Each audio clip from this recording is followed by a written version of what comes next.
Hey guys, it's Khaki. I am having surgery the middle of the week, so I'm going to do some freezer meal prep. Don't anticipate that I won't be able to be out and about or up and around, but I like to do this about every 4 to 6 weeks and just freeze meals so that when I come home from work late, or if I'm at work and just don't want to get anything or don't have any other options, I've always got a healthy meal. So let me walk you through a few things that I always have for these.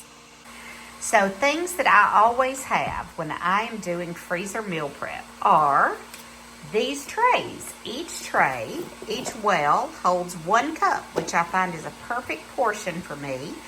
You fill each one up, put it in the freezer like this. Then when they're frozen solid, you pop them out and put them in a freezer bag. This is kind of the same thing, just a little bit different. This one is silicone. And if I have a really big batch, sometimes I will use these cups. Each cup is about a cup.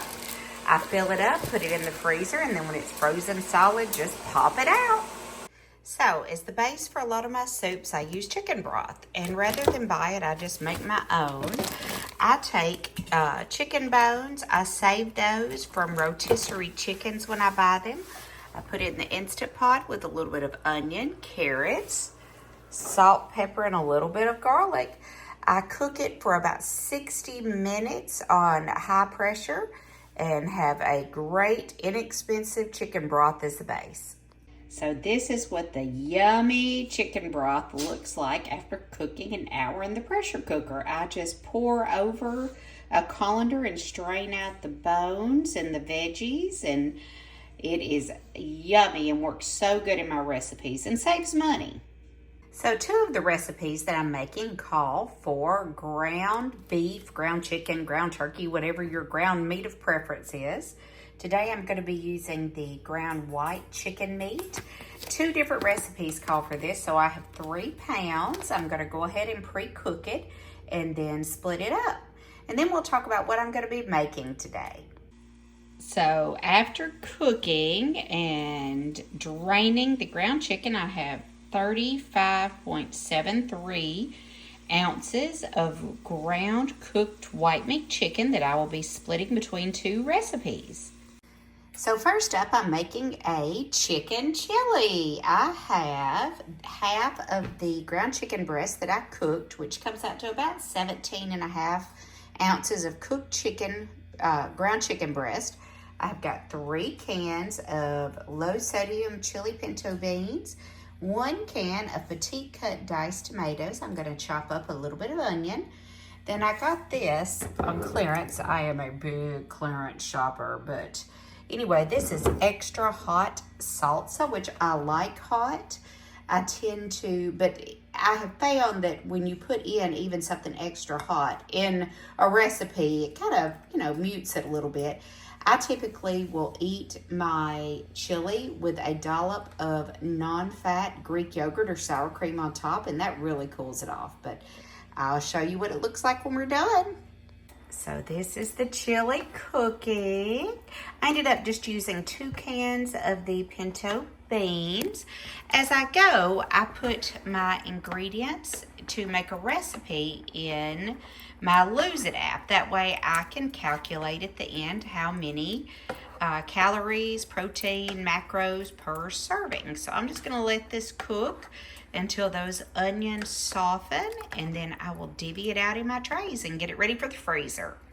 So here's the finished chili in the 1 cup whales. It made 7 cups. I could have put the other can of pintos in it to stretch it a little bit further, but I find this is perfect proportion for me at this stage in my journey. So let me pull up macros on it. Okay, so the chili ended up per serving 245 calories, 0.3 grams of fat, 21 grams of protein. It does have 35 carbs, which is a little bit carbier than I normally eat. This would be, if I had this, I'd probably have something a little bit lower in carbs for other meals, but it does have 10 grams of fiber in it. a lot of us struggle to get the recommended 20 to 25 grams of fiber. So this right here has got about half of the fiber for the day. So I'll pop this in the freezer. After it's frozen solid, I'll pop it out and put it in freezer bags. And then when I'm ready, I'll just put one in a bowl and heat it up. So next up, I'm making something that I call lasagna soup. I'm using the other half of the cooked chicken breast, 2 zucchinis, some garlic, diced tomato, mushrooms. I love this Hunt's garlic and herb pasta sauce. It's cheap. A lot of times you can get it on sale for $1 a can. And as far as macros, it's pretty good. And then just some no sauce chopped spinach. Already in the pot, I have got a cup of chicken broth that I made earlier and some onion. I've cut up the zucchini and of course the onion and the chicken broth, and I am just going to bring them to a boil. Let it simmer just until the zucchini is beginning to soften. So I added everything else to the soup. I ended up only using half of the can of the spinach, and I added an extra small can of mushrooms because I love mushrooms. And I was afraid the spinach might be a little bit overwhelming. The original recipe called for fresh spinach, which was not on sale this week, so I got the frozen. So this is the final product with the lasagna soup. I actually got 9 servings out of it. I used the little leftover well that was in my chili. So 9 servings total of that. So I calculated macros on the lasagna soup. It is a lot less calories and less protein. So I personally would probably eat a serving and a half. I would have it in addition to some other food. So for it, each 1 cup serving is 95 calories, 0.6 grams of fat, 10.6 grams of carbohydrates, 2.7 of fiber, so still not insignificant amount of fiber, and 11.9 grams of protein. A lot of times when I know that I'm going to have this a couple of days in a row, I will defrost 3 servings and then divide it up so I can get a serving and a half. Or 1.5 cups is my serving. So anyway, depending on where you're at in your journey, you may find that you can eat more, you may find that you can eat less, and whatever, it is okay.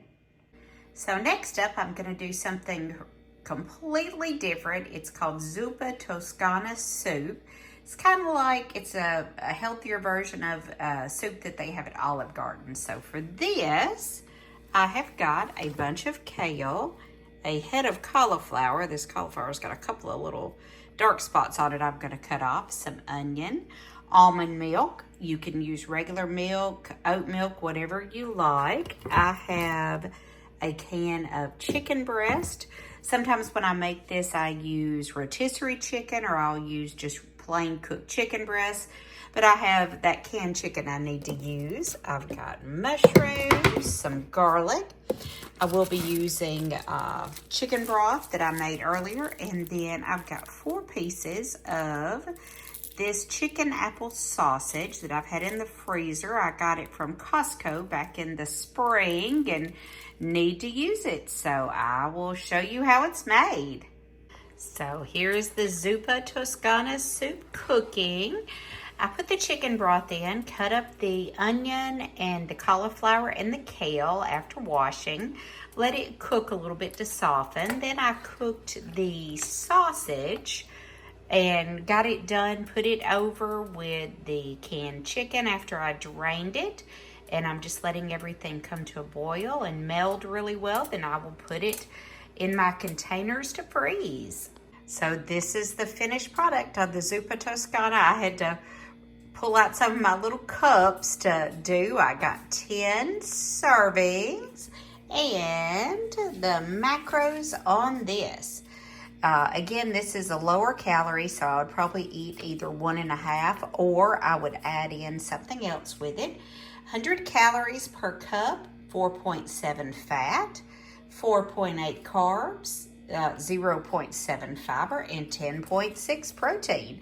It is yummy and it freezes very well.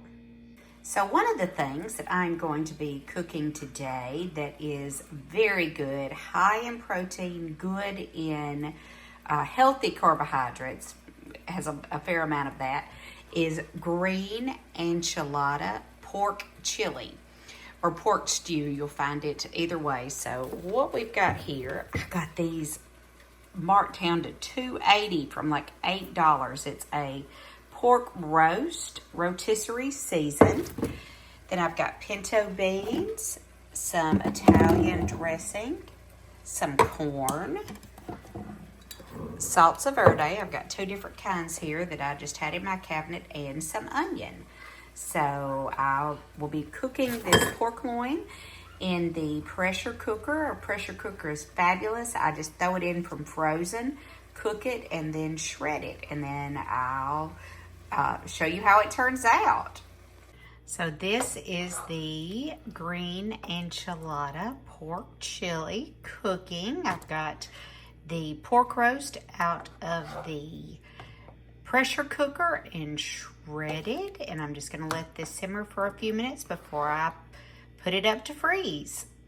So here is the green enchilada pork chili, all ready to be put in the freezer. And again, after I freeze them overnight, I just pop them out of either the little cups or the containers and label them in bags. And then when I'm ready to eat, I either pop one out and put it in a pan on the oven or in the microwave. So here is my haul for the day. I think I've got 35 servings. It did take me a couple of, well, probably about 3 hours total, but that was on and off. It wasn't solid cooking time. So, good way to do some meal prep. So, the calorie and macros on the pork enchilada or pork green enchilada chili is per cup 205 calories, 6.2 grams of fat, 21.7 grams of carbs, 4.4 fiber, 15.1 grams of protein. These recipes can be modified any way if you are at an earlier place in your journey and you can only eat a half a cup. I have some half a cup freezer trays as well. So just modify them according to what you want. Everybody's restriction is different. Everybody's plan is different. So I hope you've enjoyed this video. Like I said, I do this about every 4 to 6 weeks and just stock up on some healthy foods. These are all recipes that I've made before and know they freeze well. So they're kind of my old faithfuls. I have a few other recipes that I alternate around as well. I would love to hear from you, hear what you do to food prep. Do you freezer prep? Do you meal prep? Let me see. Hope you've enjoyed this video. It's kind of a different one for me. I'm all natural and informal on a Saturday afternoon. I hope everybody has a great week, and we will see you next week. Bye.